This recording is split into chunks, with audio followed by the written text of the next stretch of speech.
केशी विभूषितकरान्नवनीरदाभात् पीताम्बरधरणबिम्बफलाधरोष्ठात् पूर्णेन्दुसुन्दरमुखादरविन्दनेत्रात् कृष्णात् किमपि तत्त्वमहं न जाने।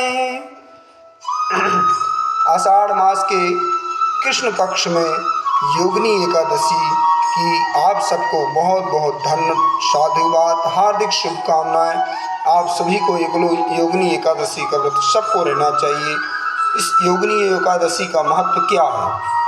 योगिनी एकादशी का महत्व है, कुबेर महाराज वैकुंठ धाम में विराजते हैं। उनके शिष्य जो थे, उन्होंने एक बार अपने शिष्य को वाटिका में पुष्प लेने के लिए भेजा।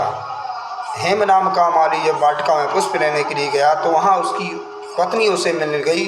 तो वहाँ वह अपनी पत्नी के साथ विहार करने लगा। इतने में जब कुबेर जी ने देखा कि बहुत समय व्यतीत हो गया, अभी तक नहीं आया है यह, जब जाकर के देखा तो वह विहार कर रहा।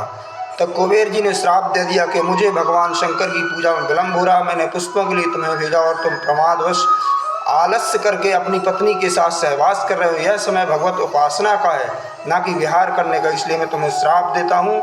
जाओ, तुम्हें कोढ़ हो जाए, तुम पतित हो जाओ वैकुंठ से गिर करके मृत्युलोक में, इस रोग को भोगो।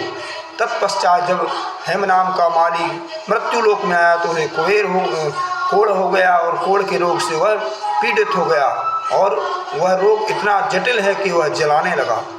जब जलाने लगा, बहुत पीड़ित होकर के पृथ्वी में भटकने लगा, दुखी होकर के, तब उसे कुबेर मार्कंडेय ऋषि के दर्शन हुए। तो मार्कंडेय ऋषि से उसने उपाय पूछा कि प्रभु क्या करना चाहिए इस रोग से बचने की। तुमने पूछा कि यह रोग कैसे हुआ, तुमने सारा वृत्तांत बताया। इसलिए जो लोग भी योगिनी एकादशी का व्रत करते हैं वह कोढ़ जैसे रोगों से निवृत्त हो जाते हैं। 88,000 ब्राह्मणों को भोजन कराने का जो फल प्राप्त होता है वह फल योगिनी एकादशी के व्रत करने मात्र से वह फल प्राप्त हो जाता है। इसलिए हम सबको यह आषाढ़ मास की शुक्ल कृष्ण पक्ष में पड़ने वाली योगिनी एकादशी जो 22 तारीख की यानी कि कल है, इस व्रत का उपवास व्रत हमें अवश्य करना चाहिए और बड़े नियम के साथ 21 तारीख को शाम सूर्य अस्त से पहले भोजन करें, इसके पश्चात ना करें। और 22 तारीख को आप सब लोग व्रत रहें और 21 को नहीं था, यह 22 तारीख को ही व्रत रखें। सभी लोगों को बहुत बहुत धन्यवाद। योगिनी एकादशी की हार्दिक शुभकामनाएं। जय श्री कृष्णा, राधे राधे। सभी लोगों का जीवन मंगलमय हो, भगवत भक्ति में, भगवत उपासना में, भगवत चरणों में लगे।